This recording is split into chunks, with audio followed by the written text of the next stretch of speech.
Blog Talk Radio.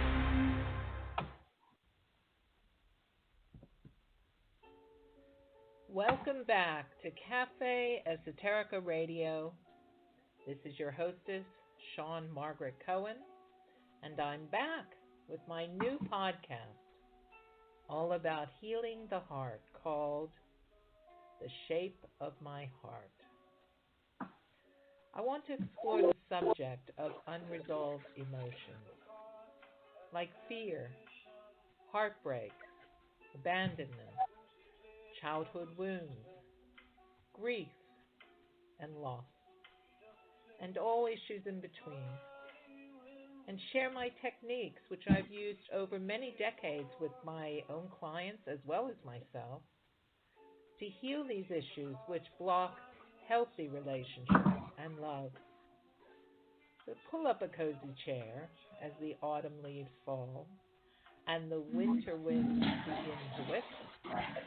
Why not pour yourself a nice cup of herbal tea or a cappuccino or a mulled wine and listen to stories which inspire with techniques from my own life experiences as well as your own, because I invite you to call in and share your heartbreak, and let's heal it together. Taking you deep within the heart of the matter every Thursday from 7 p.m. to 8 p.m. UK time, 2 to 3 p.m. EST, and 11 a.m. to 12 noon PST, and worldwide. You can share your stories of love, heartbreak, and loss too in our chat room when we go live on blogtalkradio.com. And do email the show and tell me your story. If you'd like me to talk about it on air, that would be fine. The Shape of My Heart by Shawn M. Cohen at gmail.com. You can also call into the show on the last half hour. I will open the phone line. So let's get you healed. Welcome to my new heartfelt podcast. I am so excited to come back and so pleased to have you come back with me to the shape of my heart. How's the shape of your heart? Let's find out together and heal, shall we?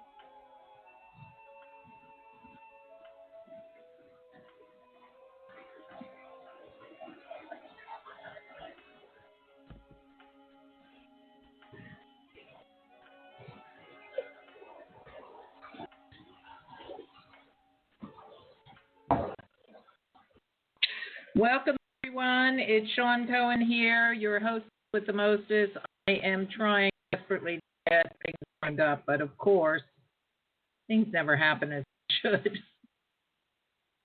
So I'm not broadcasting yet on YouTube. I'll get there in a second. I'm trying to get, you wouldn't believe the amount of craziness because we're in lockdown city, you know. Hello, Instagram. I think I'm on there. I'm not sure, but I think I'm live. Welcome to The Shape of My Heart, which is my new podcast. Now, I'm just setting up the Instagram. I didn't want to bang away the keys like I did last week. I hope you can see me. Hold on. There we go. Okay. I think you can see me on Instagram. Hello. So the chat room is open on Blog Talk Radio. Hello, everyone out in listening land. You're going to hear a lot of banging tonight because we in the UK have a Guy Fawkes Day. And so they do, even with lockdown, weirdly enough, right? Even with lockdown. Okay, hold on. Oh, I'm live now on Instagram. Okay, I'm live on Instagram right now. If you want to go to my Instagram and see me, it's at Shawn M. Cohen. Go there. Shawn is spelled S-H-A-W-N. And let's see if we can get some followers on there to join us. Hold on, I'm trying to get this right. Hello, Mary. Hello, Mary. Tonight's subject is going to be the shape of my heart is going to be on grief and it's going to be on loss. Now, you may think, oh, God, this is going to be such a a dark, deep subject, but actually it's a very enlightening and uplifting subject. Okay, so we're not going to be negative about it. We're going to be very positive about it. If you want to call into the show, you can on area code 516-387-1492, and I will take the call. Okay? Now, let me just see if I can get us up on YouTube, and then we'll begin the show properly. I'm sorry there's a delay, but what can I do? You know, this is life as we know it. It's so bizarre, life right now. It's so bizarre. Who the hell would have guessed that we would be in another lockdown? Here in London, I don't know where you are, but in London, we're in a lockdown again. So we have loads of people marching against it, of course, but that's another story. Go live. Here we go. And as I said, you might hear banging, and that you might hear fireworks going off. The fireworks going off are all about. Let's just get there right now.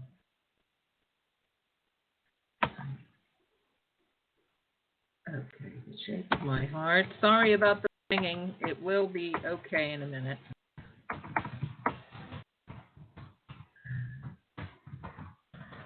Episode 2.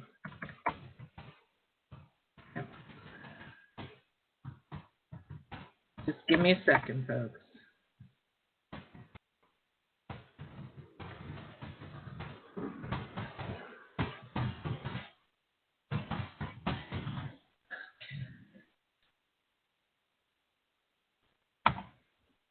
And next, here we go. Here we go. We're live on YouTube now. Okay. I think so. Let's go live. Here we are. 5, 4, 3, 2, 1. Going live on YouTube. If you would like to watch me on YouTube, hello everyone in YouTube land. Welcome to Esoterica Radio. Presents The Shape of My Heart, which is by me, Shawn Cohen. I'm the creator of this show. There's my logo in the background. And now you can see, sorry I'm late tonight starting, but everything takes time, and this is the way it is these days. So I hope you'll join us. And also, my friends on Instagram, let's see Instagram if I can get you a better seat, because the picture's just not great here. And I waved at Mary on Instagram. And but I wish I had better light somehow here. I don't know how to make this better. I'm terribly sorry. It's just going to have to sit there. Now, you're going to watch me on Instagram looking here because I'm looking at my laptop. Okay? I'm sorry, but I can't look at two places at the same time. And I can't put the phone on the laptop because somehow the lighting doesn't work. Let's see. Okay. That's still too dark, isn't it? Too dark? Maybe. Shine the light a little bit. Oh, it's all technical stuff. Right, we have a great show. I spent a lot of time working and preparing the show. So you'll notice I have a new do, right? I got all that hair cut off, and I feel a lot better. Sometimes it's great to have long hair when you're older, and sometimes it just isn't. So there you go. It was better to cut it all off. And I feel happy with this.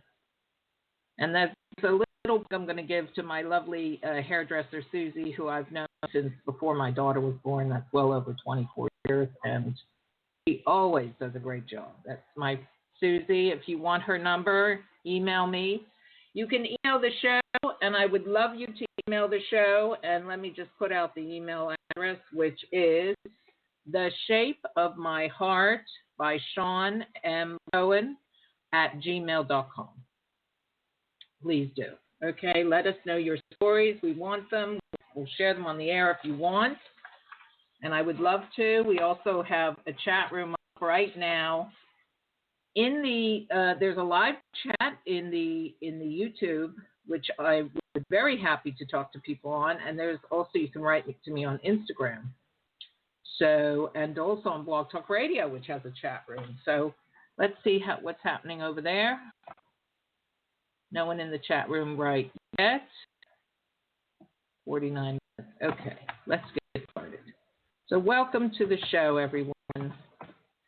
This is my little 1 hour glimpse into trying to find healing solutions to things that break our hearts or things that are emotionally difficult for us. And one of the things that I, as a psychic medium, know very well about is grief. Grief and loss are some of the main reasons that people do what they do when they're not happy. You know, it's not just about crying and mourning. It's also that grief can lead to anger. It can lead to depression. It can even lead to suicide, you know.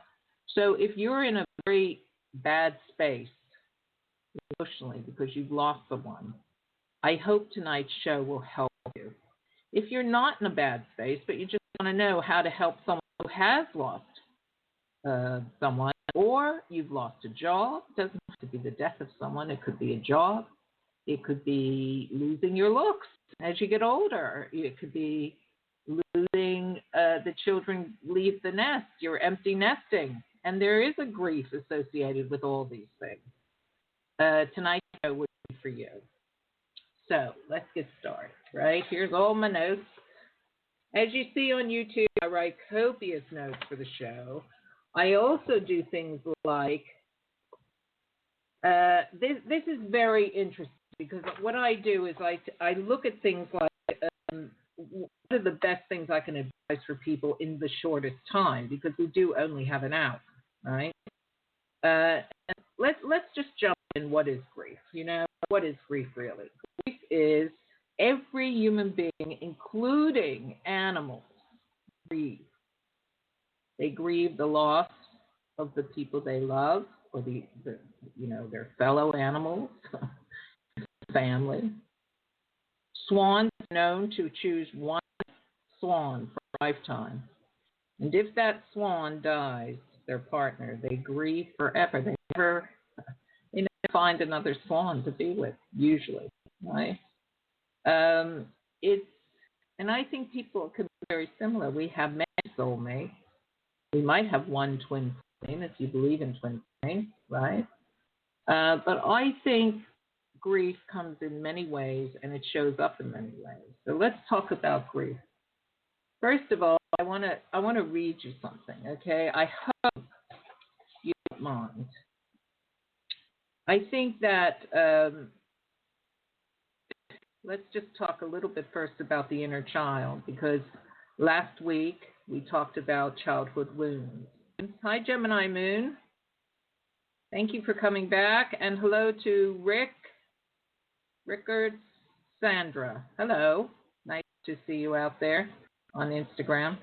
Last week we talked about childhood wounds. And when you're a child and you have trauma, you have... Hi, Neptune girl. Welcome, everyone. Welcome back. Tonight's show is on grief and loss. And if you've lost someone, this is the place to be. If you've lost a job, many in lockdown, have lost their jobs. And they don't know if they're ever going to have a job again, you know. And that there is grief for these things. So grief is a natural emotion when we lose something. And loss is every human being on the planet is going to experience loss. It's part of our soul's journey in learning to be a human being, basically. Now, even though we go through loss and grief, mediums, psychics, metaphysicians know, and mainstream psychologists and psychiatrists are beginning to know, that death is the greatest illusion on the planet. We never die. We only ever evolve. We come into the body, process whatever it is we need to go through in this time. Hello, somebody, Bowles 56. Welcome. And when we process our story, whatever that story is, for however long that time is, we then move. We move on to the next world. The next world is heaven, is home. We never, ever, ever don't go home. which means that there's no lost souls. There's no such thing as people stuck on the planet. There's no such thing as hell. Hell is made up nonsense. Sometimes the guy will show you this when you die because they want you to wake up, look at your actions, see what you're doing to other people. But hell is an illusion it's a myth created by the Catholic Church. Okay? There are subconscious demons. There are things that haunt us. There are things that, paranormal investigators would love to, perpetuate with them. And I personally, as a psychic and a medium, will tell you that, yes, there are people who come they do haunt houses. They do come back to talk to you. But this is a process of trying to understand what their story was when they were alive. And I won't go into that just yet. I think let's go back and then we'll go forward. If we go back and we talk about last week's show, childhood wounds, and how much they affect us as adults, and how bad that is for many people. Because if we don't clean up our childhood wounds, we just carry them into every relationship. We carry them into our own children's lives. And our children, this is the worst part, end up living them out. So I'm going to talk a lot tonight about ancestral wounds and how that can even be involved with grief, and how and it's a very interesting sort of view to come from. And I hope that you will stay the whole hour and listen. And I'm going to offer you lots of places and phone numbers and websites to get more information, because 1 hour will never cover the subject, right? But it's my point and my hope that by giving you the information, empowering you with the information, you can at least try to get the information you need to heal. And I'm going to give you lots and lots of information. So, between the two of us, you'll certainly find a way. As I said, it's Guy Fawkes night here in London, and they're blasting away with the with the fireworks. So, up the rebel, fine, but, unfortunately it's at the time that I'm broadcasting, so I can't help that. We'll just have to grin and bear that. Okay, here we go. So, if you're writing in your notebook, now I asked everyone if you want to join our Facebook group, which is, go to Facebook and put in the shape of my heart, and you'll see the Facebook group is there. Please join us, because I have loads of information that'll be in there as well for all the subjects we'll be covering in the next 12 weeks. So last week was childhood wounds. This week is grief and loss. Next week we're going to have pain and addicted to drama. That should be interesting, right? And and there'll be many more. Okay, many more in the same venue, all about heartbreak and emotional healing and what we need to heal, how we should do it, and why we have these experiences. So in your notebook, if you've been keeping up with us, you should have at least 6 to 7 entries of dialoguing with the inner child. And the reason I asked you to dialogue with the inner child is because this is the one you have to heal. This is where the hurt lies. This is the heart and the inner child. The inner child is where we love from. The inner child is where we give our love from, Our parents are gods to us. They're deities, okay? And anything that they inflict on us, whether consciously or subconsciously, or completely couldn't be helped, was a war on, had nothing to do with the parents, These things stay and they never get healed until we heal them. And that is a sad fact. If we don't heal them, we are walking wounded. We walk into relationships expecting it to be Disneyland. I met my prince, I met my princess, I met whatever, and it's usually like a horror story. And we ask ourselves, how did this happen? What happened? Why did this happen? And the reality is the subconscious mind is showing you that you are not a healed person. And if you're not a emotionally intelligent person inside, you will attract probably the worst nightmare. You will attract everything that isn't love. You will attract narcissists. You will attract psychopaths. You will attract sociopaths. You will attract people who take advantage of you. If you're an empath, you can triple that. So I want to really help you in understanding. It took me a long time, a lot of work, a lot of inner work, a lot of reading. I recommend a lot of books to you. But this is a workshop on healing the heart. And whoever wants it, here it is.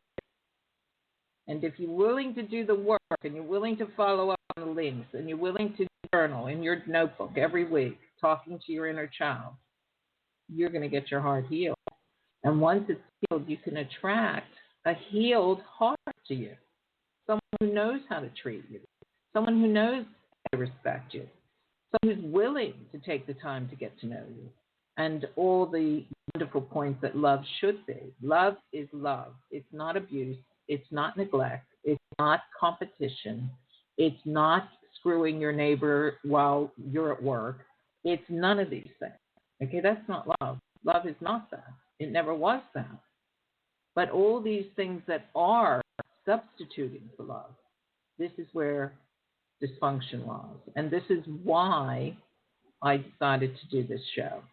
We had 3 years on Cafe Esoterica Radio, some best guests you could ever want to meet, most of the night. And please go back and check the archives under our same heading on Blog Talk Radio, blogtalkradio.com/Cafe Esoterica Radio, and you just go through the archives and listen to some of these fabulous guests, okay? But this, I thought, was a show that we could really take 12 weeks to do and really learn about who we are, why we're here, what's our purpose in life. Our purpose in life is to love and be loved in return. And we absolutely deserve that. We are born to be loved. We are born to give love. We are love. That's the final bottom line. God is love. If you believe in God, God is love, right? Excuse me. So if all that's true, then why do we have almost, 1 in every 3 marriages ends in divorce? Why is that true? Why are so many children abused? Why do we have pedophilia on the rise? Why is it that so many people would rather give a child a phone and leave them to themselves and go off and have a life instead of spending quality time and loving time and one-to-one time with their own child? The answer is there's only one answer. All of it is wounded children inside. So if we can begin to heal the wounds within us that make us dysfunctional, that make us ignore the red flags, and miss the right relationships. We're not attracting the right relationships because we're not in right relationship to ourselves. So our relationships mirror what's wrong with us. Okay? That's hard to believe, I know, but believe me, it's true. Now, this week, we're going into grief and loss. So many people might say, I never had a baby, and they might feel bad about that. Or I never got married. That's another. There's many, many ways to grieve and many, many things to feel that we lost out on. So I'm going to read you something here, taken from my own life story, okay? Not because I'm bragging or any reason like that. I am a therapist. This is how I work. I understand myself. I've done the inner work. I've trained in therapy. And I think this will help people. And if it doesn't help you, then ignore it. But if it does help you, well, here we go. So I want to talk about, first of all, generational loss. And that we live out these traumas not just in our own lives. Oh, no, we live them out from decades and centuries ago. And what's really sad, if you don't do the work, don't look back, you don't do the inner work to see how is this like my grandmother or my great-grandfather, how are their lives like mine. Right? It froze on Instagram. I don't know why. Instagram. Here we go. Frozen on there. Okay, that I don't know why that is, but there you go. Anyway, so I don't know. I'll have to leave that now. Okay, so what's happened is, let me go back. Sorry. So generational traumas and generational loss. So here's how it goes. My grandmother was 11 years old. This is my own story. I'm going to describe 3 generations. My grandmother was 11 years old when she was sent away from her home and family in Kilkenny, Ireland. Her mother died, we think in childbirth, but we're not sure. She was one of 12 children, and there was little money as my great-grandfather sold used clothes to survive. Once her mother died, her father could not cope and sent the children out to live with other families who could feed them, take care of them. This, by the way, was not unusual in Ireland. I'm sorry to say, this was not unusual. It sounds horrible, but it really wasn't, unusual. Anyway, so my grandmother Margaret, who I'm named after, was sent to Canada with an English family, and at 11 years old, she would be a nanny to this family's children. Now, here she is, uneducated, with the enemy. The English at the time were definitely the enemy of the Irish. You must understand that. And only a child herself taking care of children. Now, that's pretty rough, isn't it?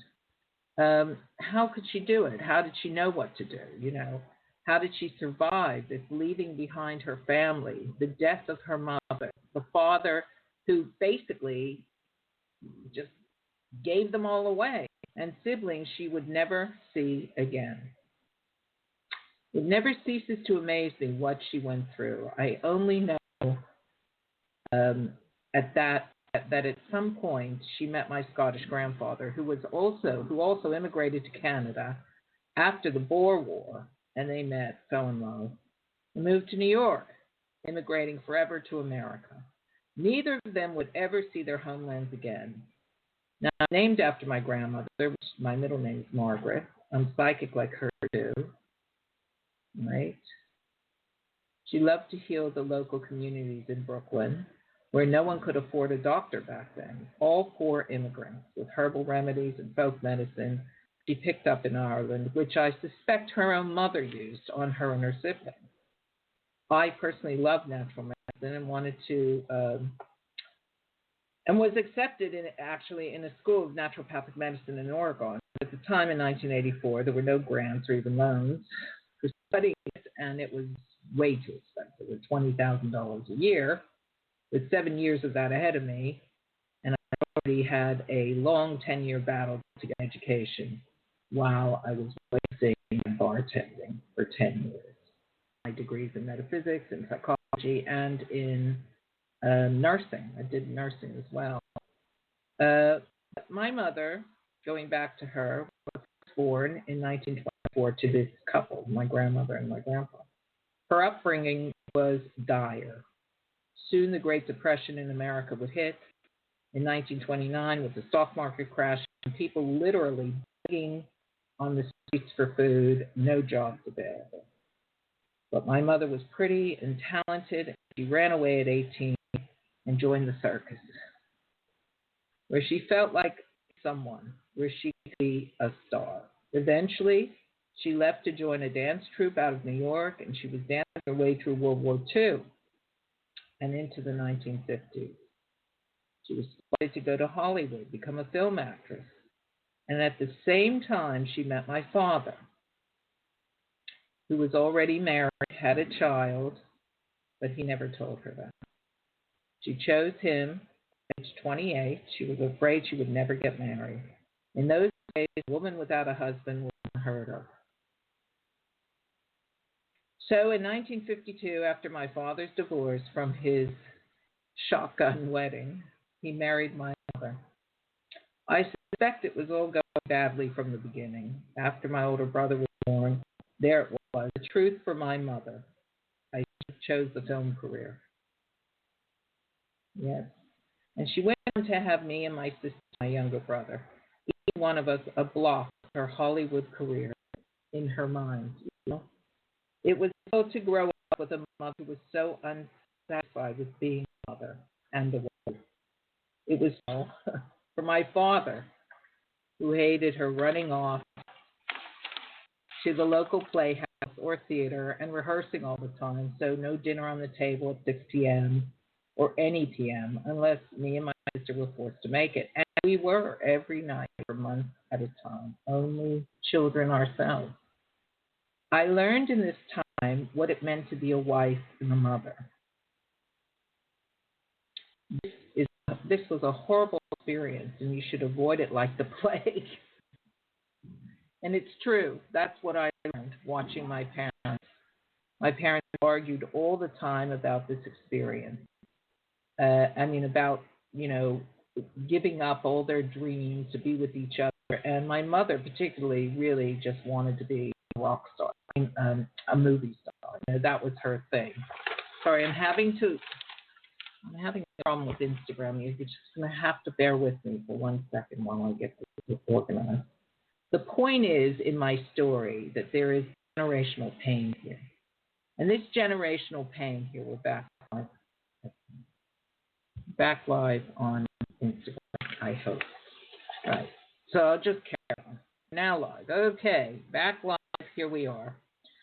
So this is about generational pain. So my mother was very upset that she never got to live out her dream. She wasn't very happy. She became a person who avoided responsibility. She became a person who was drinking and, not taking care of her children. And that meant me, as the eldest daughter, got to be the mother at 8 years old, 6 years old. And I was taking care of my siblings. I was making sure they got dressed. I was taking them to school, right? I was picking them up from school after I finished school. And it was really a very difficult time for what I would say any child.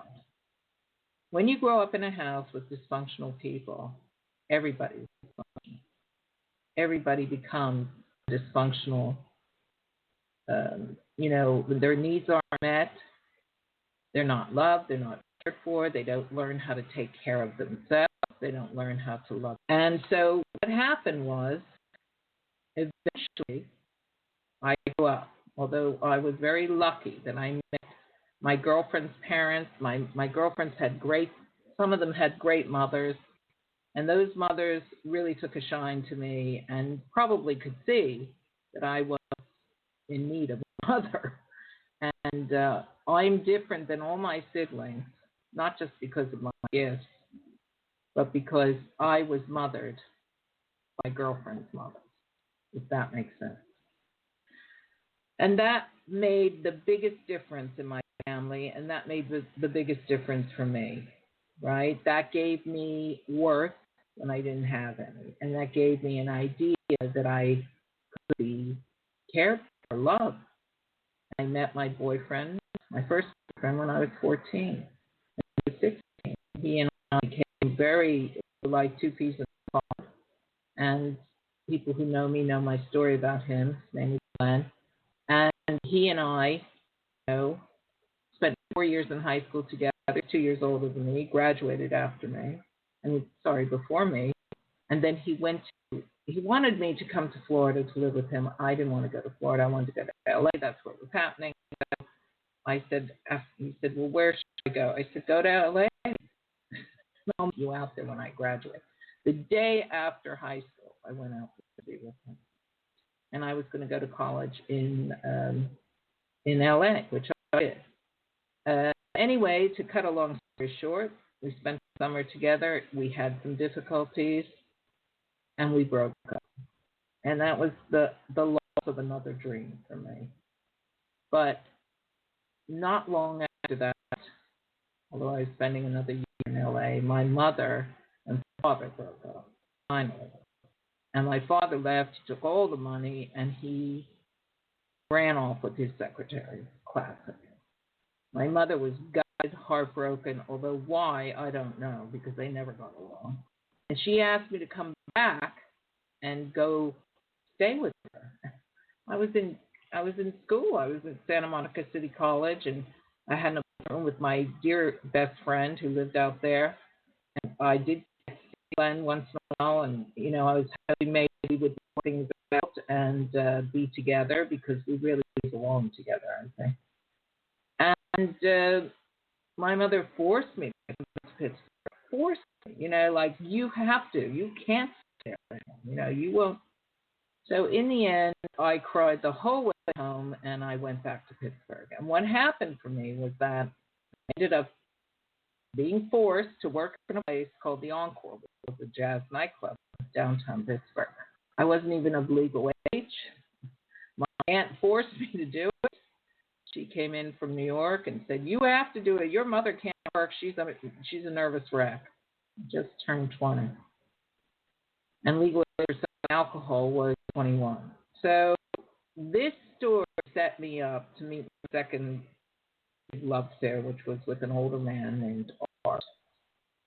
Glenn died 2 years later, and when he died, I didn't know he died, and I was in Copenhagen at the time, and I saw his spirit on the bus. I don't know how it happened, but his spirit came to me, and in the end, I found out he died. I saw the spirit. I'd never seen a spirit before, in the middle of a bus, no less. So this was the beginning. I'm just hurrying up the story because we're going to run out of time. This was the beginning of my recognizing and knowing that I am a psychic. I know I'm a psychic. I've had many, many psychic experiences, but this was the top one. When Glenn died, that was it for me. I didn't want to live anymore. And he came to me and he kept saying to me over and over again, I'm not really dead. I'm still here. And telling me many, many things, how much he loved me and all these things. And there was nothing in that time, nothing. I thought either I've lost my mind, which was possible, or there was something to what he was saying. So I thought, okay, I'm going to investigate. And luckily, at the time, I found a book called Life After Life by Dr. Raymond Moody. And Dr. Moody is still going strong, and I urge anyone who's needing support in anything to do with after, people who've died, lost, grief, and also what happens in the afterlife. He's got an amazing book called Life After Life by Dr. Raymond Moody, and his organization is www.lifeafterlife.com, and he's going strong, God bless him. And because of that book in 1979, the entire afterlife community was born. So many, many people like me beginning to ask these questions. And he was a doctor who was interested in why people who died on the operating table came back and told their story about what they experienced. So now there were more things coming out. The International Association for Afterlife Studies, Dr. Terry Daniels, who was a previous guest on my show, Cafe Esoterica Radio, she lost her son. And she had many, many, many experiences of communication, afterlife communication. We also have, and her website is spiritualityandgrief.com. There are many afterlife conferences, and you could go to the afterlifeconference.com. And you can also listen to many, many stories on WeDon'tDie.com. On that website, there's a radio show called We Don't Die Radio. And that's a weekly show. You can hear it. It's fabulous. It's all about mediums come on and do mediumistic work. Now, when my second boyfriend died, Art, my daughter was 10 years old. And, I had a dream about him. And that dream was very, very clear that something happened to him. And luckily, he was famous in his day. He was a heavy boxer in his day. And I was able to go back and look up on Google, the internet. I didn't have any of that when he died. So then I saw that he had died. I couldn't believe it. The dream had told me, and there it was. And then I had, because I'd been psychic, we're doing the work for a good 10 years at least. See, 85, I came to London. So 83 to 93, it was 2005 when I found out about him. So it was a good 20 years of work. And then he appeared to me off my back. If you could see my flat, there's a patio out the back door here, and broad daylight, 11:30 in the morning, he appeared. That time it was so crystal clear, the light, it came in, all these bits of white light just formed him. And he leaned over the balcony and looked straight in at me. My mouth was on the floor in shock because, I hadn't seen him in 10 years, and 14 years before that. Last time we spoke, it wasn't good. He didn't like that I was a psychic, and he had become a born-again Christian. And he thought that I was doing the devil's work, which, if you can believe that, So I, of course, fought back and said, look, it's ridiculous. I'll never do such things. And it just goes to show you that in heaven there is no such norm. And he looked in, and he looked through the window at me, and I could see him leaning on the balcony. There's a rail there, and he was leaning in. He looked gorgeous. He looked young. And he said, and fit and healthy. And he said to me, Shawn, love never dies.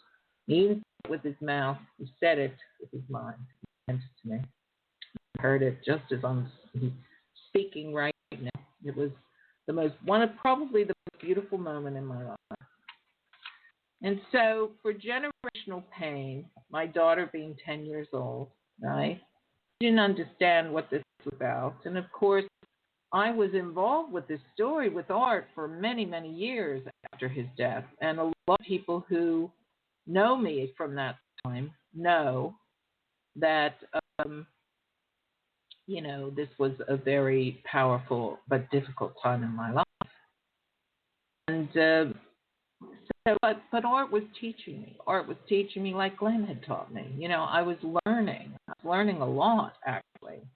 And I was hearing Art, seeing Art, and he was showing me different things, something that I really would never have thought he would have done. But this is what love does. Love is eternal. You cannot ever lose the person who loves you or you have loved. Even pets last for eternity. We are souls, we are energy, we can never die, and we never lose that connection with the people we love. So if there's someone in heaven that you love right now, send them a loving thought, because I can promise you they hear you. I can promise you if you write a letter to them, they are hearing you as you write, and they will respond in some way. Whatever way they can do, they will respond. Whether it's through feathers you find on the floor, whether it's through pennies. My daughter and I used to, and Art would leave us all these pennies. There'd be pennies, and we'd pick up the pennies. As I was walking her to school, we'd see these pennies and pick them up, and there would be like 1976 on the back. Is amazing considering that's the year I met Art, or it would be my daughter's birth year, or it'd be my birth year, or something like this. So, these are ways that spirits show up. Also, you might hear a song on the radio. Since I worked in a jazz nightclub with Art, everything was jazz, but there was also Frank Sinatra, Matt Monroe. He loved them, and he used to. I would turn on the radio, the rock station, and I'd hear Frank Sinatra. And so I would know that was him. That was him communicating to me. He definitely wanted me to know that he was with me, he was around me. And I got confirmation from not only his daughter, but I got confirmation also from Glenn's sister about some of the things that went on. I was told by two different individuals at different times that they had some of that go on with them too. So it's an amazing world, the spirit world. It's filled with love. It's filled with white light. It's filled with harmony and joy. But there's also negativity, the negativity of not living a life that you're proud of, or being very selfish or doing things perhaps that maybe you wished you hadn't done. So, of course, I would say to anyone, if you're not happy with the life you're leading right now, change it. Make it something to be proud of. So that when you look back in your day, in your time, when you have your life review after you die, and everybody does, you can say, I'm proud of that. Yeah, I did that. Or I helped that person. Or I adopted that pet. This is another thing. Our pets meet us at the gate of heaven. And if you have lost pets, many, many, many of my clients come to me for mediumship with loss, grief. Sometimes it's terrible grief, terrible. People who died so young or shouldn't have died. Everything is a lesson. Everything. What we go through in our lives is a lesson. How we deal with that lesson is up to us. If we can but come to the point of understanding why we experienced it. If Glenn had not died, and believe you me, he was only 25, I wished he never did, I would not be doing this work. And I have been doing this work for nearly 40 years. If Art hadn't died and come back, I mean, people die every day, but if he was 76, he had a full life. I don't think I would have gone into mediumship as deeply as I did then, because at the time that I was training in my school of metaphysics, the teachers at my school were not interested in mediumship. So when I was teaching metaphysics to my students, I was saying, well, like they were telling me, leave the dead alone. Leave the dead alone. But that's not quite right. The dead really want to speak to you. They really want to hear from you. They really want you to know how they are. And they miss you as much as you miss them. So when we go back to grief and loss, some of the things that really helped me in my journey were to get information. And the books that I mentioned, I'm going to mention quite a few more here because as time moves on, we're going to run out of time. So the books that really helped me, as I said, Life After Life, Dr. Raymond Moody, was because a lot of them were saying things that Glenn had said. And I thought, wow, so this is true. We don't die after. The word reincarnation never crossed my lips when I was 23 years old. And that's how old I was when he died. The fact that you can have fights and arguments with someone in life, that they can come back and say, I love you, I did love you. It's all part of the process. It's all part of the process of growing up, waking up, learning what not to do sometimes. My mother was not a good mother because she had a mother who also had a very difficult time after her mother died. But I vowed if I ever was going to have a daughter or a child, that I would be a good mother, that the buck stops. And this is where I'm going to go now. So when Art died, and she was 10, and I was having all these mystical, profound experiences with Art. And I mean, Art was a showman. He really brought him on thick and fast. Even Autumn saw my daughter, whose name is Autumn, if you don't know. She saw him too. She saw his spirit. She was psychic. She was very psychic, just like me. She has the same gifts as me, right? And what happened, I think, is that a couple things happened. Number one, I didn't know that Art was left in an unmarked grave and unpaid grave. And that's something that came out when I went home to see his grave 2 years after he died. And then I realized, not that he had come to me of all the people he knew, but he knew I could see spirit. The last time I spoke to him was in Florida in 1994, and we had met up.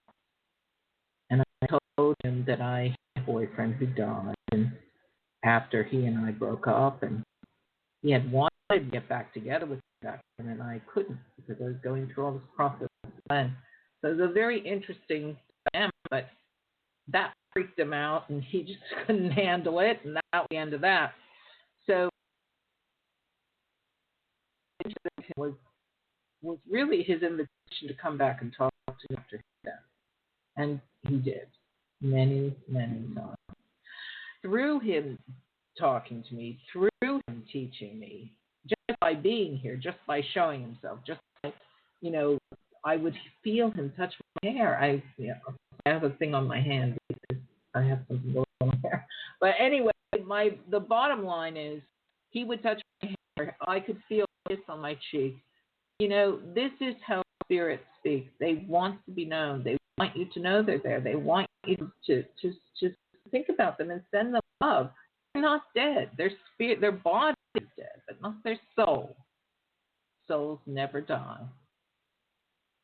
So, anyway, my gorgeous daughter, she grew up, and I moved on eventually, even though I would say that Art and Glenn are both around me a lot. I get messages from them a lot. I just lost another boyfriend of mine from when I was 22, and he was my Italian boyfriend who I lived with in Italy for a while, and that was a really interesting dynamic those years.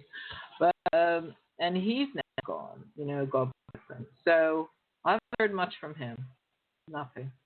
Sometimes when the soul is resolved, when things are resolved, you don't have to hear from them. But it's also nice to hear from them.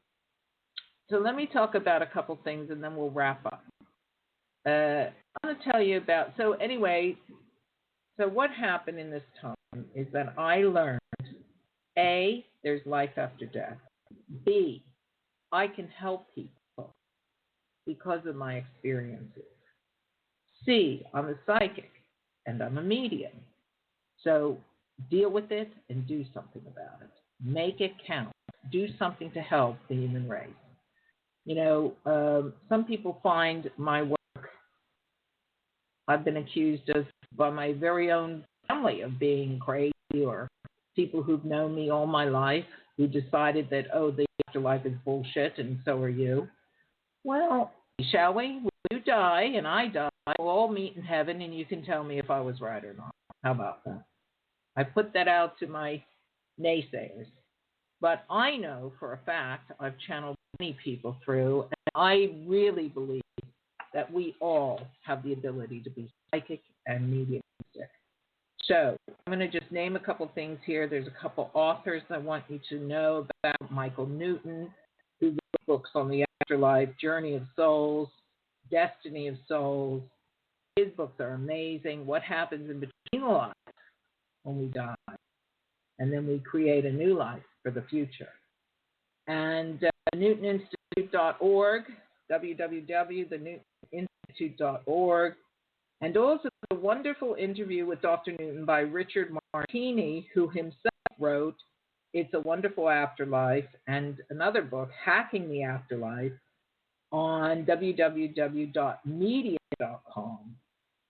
And how we pick our next life is a great subject. This is now afterlife is moving to how we come into reincarnation, why we reincarnate.